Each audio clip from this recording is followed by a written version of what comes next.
Hey Brian, so we are here in View Park with views to downtown LA, Leimert Park, all over LA really. And we're visiting a very special home. It's a little bit different than what we typically do. I'm excited about it. This is a Proto Home. That's the brand name of the company that designed and built this. And their idea is prefabricated manufacturing components. And so what we have here is a mechanical core, a two-story mechanical core surrounded by the bathrooms and the kitchen, and then the bedrooms and public spaces are sort of outer lying. So it's all built around the core. And then the exterior panels that can kind of be removed and replaced. So it's prefab. They got 100 of these built over the past 15 years, and it's a prefab success story. So what's interesting is that the organization, the way it works is everything has to surround the core, which means that you can't simply just put a bathroom on the other side of the house. It all has to back up or be surrounding that core to some degree. But the nice part about that is that if something is leaking or something is sparking, you can actually go into the core and visually see the innards, so to speak. Yeah, we were in that space and we were both standing upright in a two-story volume filled with plumbing, electrical, heating and air conditioning components. And that's great for construction efficiencies. And a tradesperson isn't gonna have to get down on their belly and crawl under the house in a 18-inch crawl space, but it makes it difficult if you want to remodel a home later. Yeah, I mean, during inspections, when you start seeing the inspector put on their hazmat suit and they've got to go underneath that house and possibly encounter some version of rodents, that always freaks me out. Makes me glad to be a realtor, not a home inspector. Yeah, so in this regard, you basically open a door and you're in, and if you need to change the filter, if you need to change, I'm assuming that's where all the valves are and everything, pretty easy.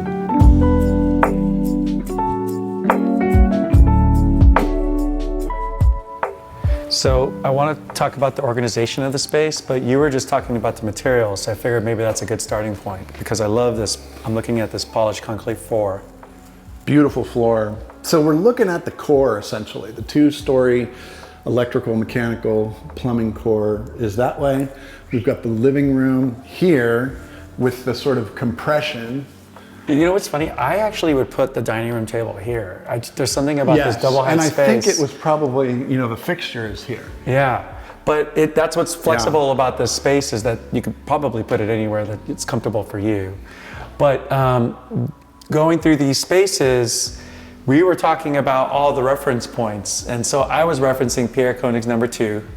Yeah, I was seeing, case study house 22, case study house 21, Pierre Koenig's Beagle's house. All of those are are Pierre Koenig references.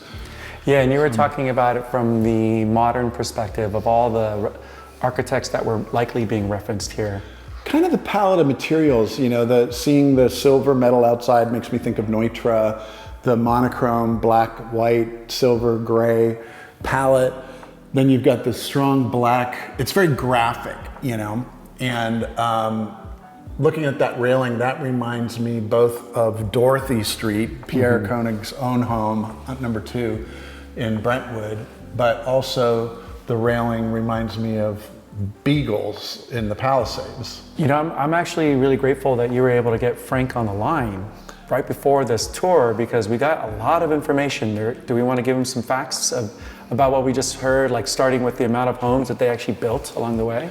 Yes, so Frank Vafai founded Proto Homes about 20 years ago, and they built 100 of these, which is really amazing. Probably slightly over 100, yeah. Yeah, because you hear a lot of people talk about prefab, and it's like, well, it's going to be this and it's going to be that, and well, how many have you built? Well, we're going to build and he actually, designed and built 100 of them. He said everywhere from San Francisco down to Redondo, Simi Valley. I mean, it's all over. So this kitchen is a little different than most kitchens in that some of the cabinetry extends past what you would enclose as the kitchen, and it actually there's a refrigerator back here, and so it looks like a cabinet component, like a built-in, but it's a refrigerator. Yeah, that almost looks like it might be an entertainment center thing with a TV in it or something, but it's actually got these state-of-the-art Miele appliances and this well-disguised refrigerator freezer. And it's got a good feel. You know, I feel sort of protected in here somehow. Sometimes we see houses where it's an open floor plan and they're undifferentiated spaces, and so it becomes just like it's all the same. Where in here, you're sort of sheltered by this overhang, and yet you're connected to the living room and the dining room and the public spaces in the house. So we're at the entry and we've got a little mini compression overhang here, but the space does this compression and release, but my wife always tells me, Michelle, she's like, I still don't know what compression and release is, and I know you're gonna be able to explain this better than I can. What is compression and release? I think, you know, Frank Lloyd Wright kind of made that pairing of words famous, because you get this 8-foot tall space that kind of comes down and compresses on top of you as you enter, and then it releases into this 2-story volume. And so whether you perceive it consciously and articulate it or not, you know, you feel that. And so there's a heaviness and then a lightness that follows that is dynamic in this space. And I love the fact that it's just a, you know, 4x8 little mini compression, as you said. You know, it's interesting because I can imagine people feeling more comfortable underneath the compression spaces and then feeling like too open in the release spaces. And then in this 2-story space, you know, you've got this Robinson decking, which Case Study House 22 and Case Study House 21 made famous. That's a, you know, roof metal decking material that could have concrete poured on top of it. And it's shown as both a functional building material and a finish. I think it's always nice to get a glimpse of the structure. I agree. And you see it again in this big cruciform beam supporting the butterfly roof.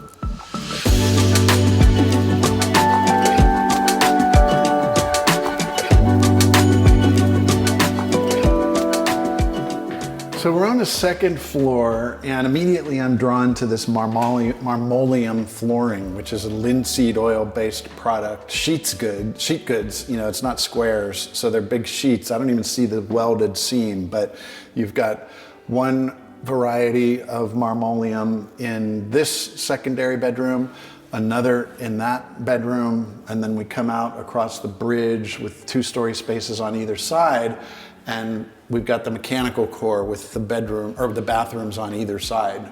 Right, so in terms of organization, you got 2 bedrooms over here, but they are gonna use this restroom here, which is dedicated to them. And then in the primary, they've got their own bathroom. And I actually love this window here that you see that's in line with the stair.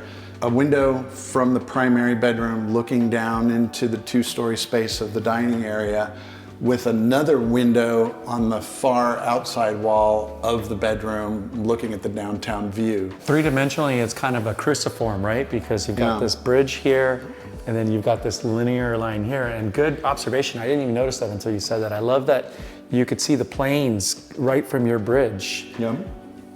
Great views from up here. And then again, seeing this structure I find to be really attractive. The guardrail reminds me of Pierre Koenig's Beagle's house, in that it's so graphic. You've got the white, you know, this to me looks like Sherwin-Williams pure white up against that black railing. And not too many homes have a bridge in their home. I think it's nice that you can have the ability to have visual connection down to this family room here, this family room here, and you can just kind of yell at people from up here.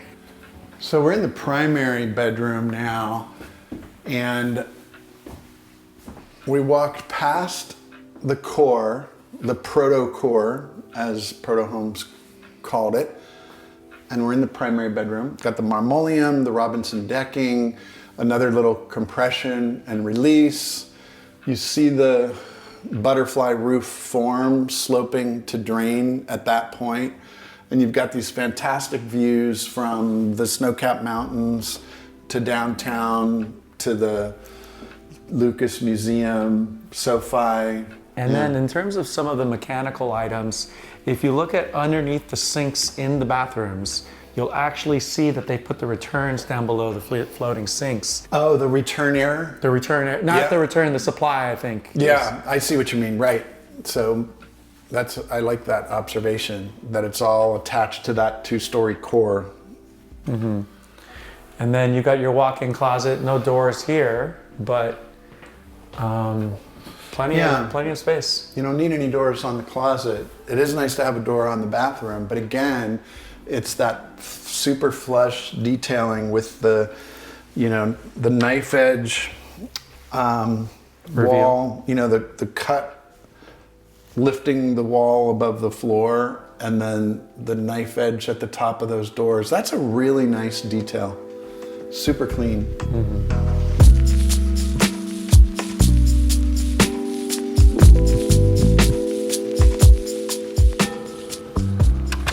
Well, this was fun. I'm really happy to see. This is my second Proto Homes visit. Frank Vafai showed me the first Proto Home and gave me a tour, and I was really intrigued by that mechanical core and the panelized system of free-floating spaces. So it's nice to see it again here. Yeah, and for being 10 years old, it looks pretty good. I mean, I could see it in another 10 years looking exactly the same.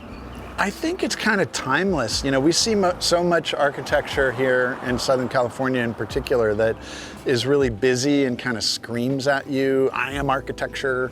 And this is understated and functional. It's based on the ideas of economy and simplicity and straightforward design, which I feel is really timeless.